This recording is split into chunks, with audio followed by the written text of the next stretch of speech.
background that has come from Brevin Howard, Valor, Vlad Tenev, others. What does this actually help you do, and what does this new protocol, Taro, actually do in terms of making Bitcoin transfers much easier?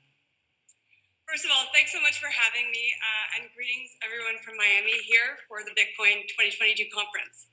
So it's been quite a week for us in the Bitcoin and Lightning community. On Tuesday, we announced our $70 million Series B fundraise for my company, Lightning Labs. We're building infrastructure for the Lightning Network. And what Lightning does is it enables people to send instant high-volume transactions for low fees over Bitcoin. Lightning is a software layer on top of Bitcoin.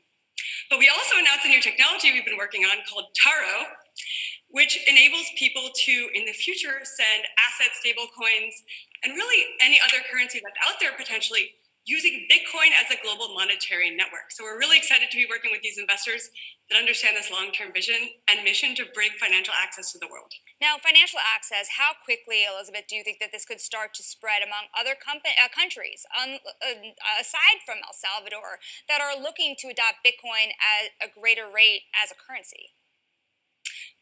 Bitcoin is global, the internet's global. And really what we're seeing is Bitcoin enables the internet of money.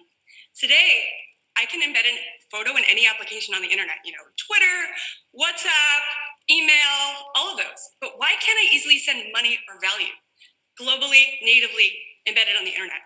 So the way I think about Lightning is it enables two kinds of use cases. One, use cases that weren't previously possible, and two, access for those that previously didn't have it. And this is a big global issue and an international issue.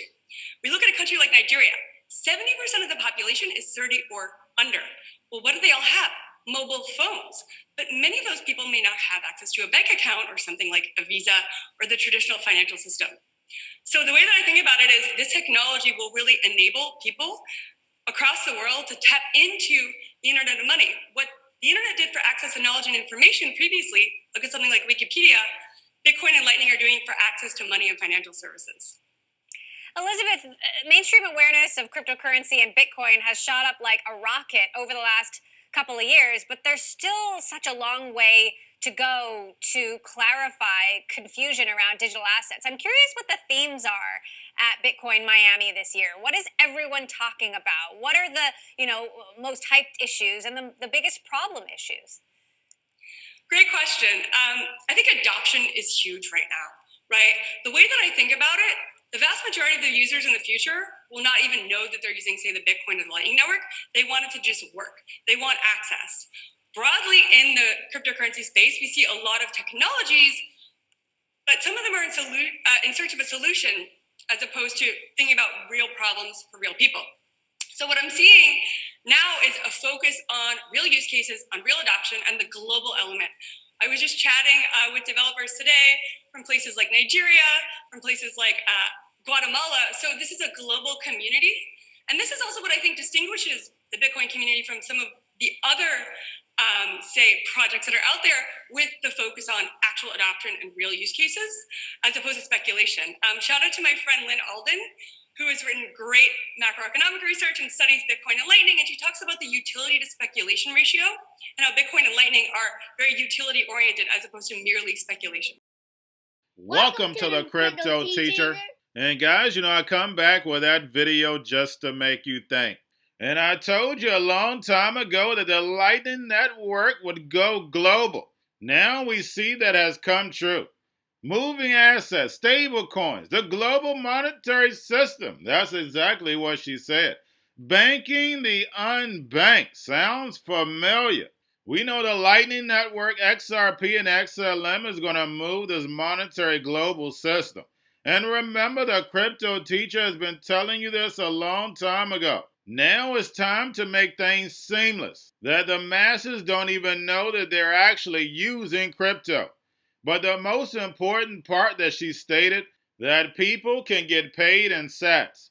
We're going to stop talking about the word Bitcoin as crypto get rolled out to the masses, because basically they'll be paying in sats. And remember, the Cryptoteacher told you, because he knows when it comes to the New World Order, it's all planned out. You have a wonderful day.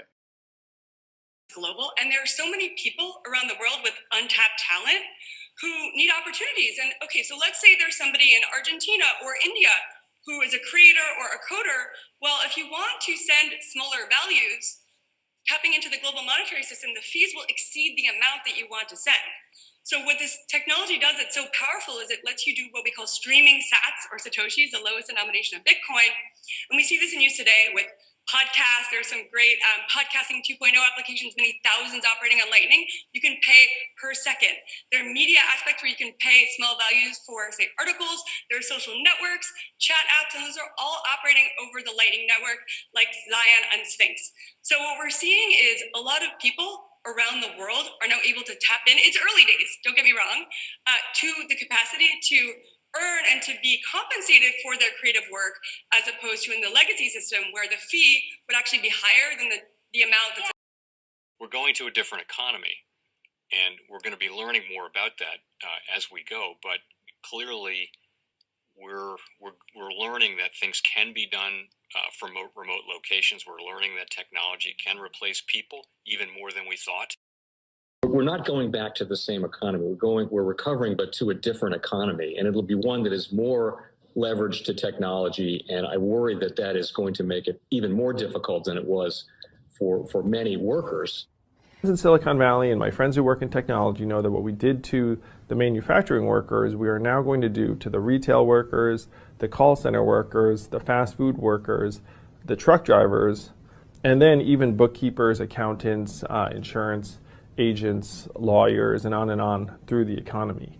So what happened to the manufacturing workers is a very clear sign. This effort, and China has big plans for this. They intend to seed their digital yuan into the global environment by giving it away to visitors at next winter's Olympics. When they arrive at the airport, they're going to get yuan digital wallets. They're going to receive digital yuan. They're going to use it throughout their visits to Beijing, and then they're going to take it back to their home countries. They see this as a huge advantage. Why? Because who controls the underlying protocols, who controls the underlying standards of the future of money will control the future of money.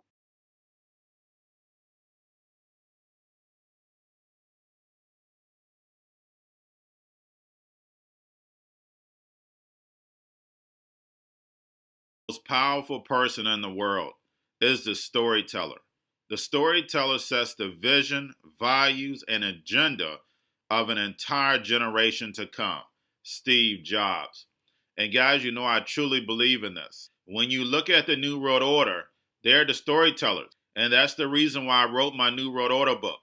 But guys, now it's time to change the current generation. And I wrote 3 kids' books. You know I love the Trinity because I understand the power that's in it. So I have 3 books. We have an opportunity to change the generation, to educate, not just me, but I want to show you that I take action on a daily basis. And I want you to take action on a daily basis. Whether it's your job, whether it's in your community, we have an opportunity right now to educate the masses. I posted this on my Twitter account. Please share, but this is a short clip of the 3 books. There's going to be a clothing line and action figures. Please get these books for your kids, nephews, cousins, friends, so therefore we can start the re-education now.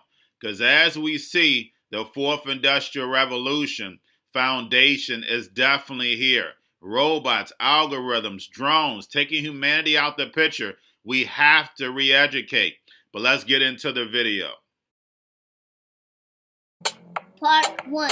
King Joshua and Grandma Tam save the village. Part 2. King Joshua and Grandma Tam save New York. From Clovis Stories 3. Part 3. King Joshua and Grandma Tam goes to China. It's mandatory to get part 1, part 2, and part 3 of this series. It's time to re-educate Generation Z.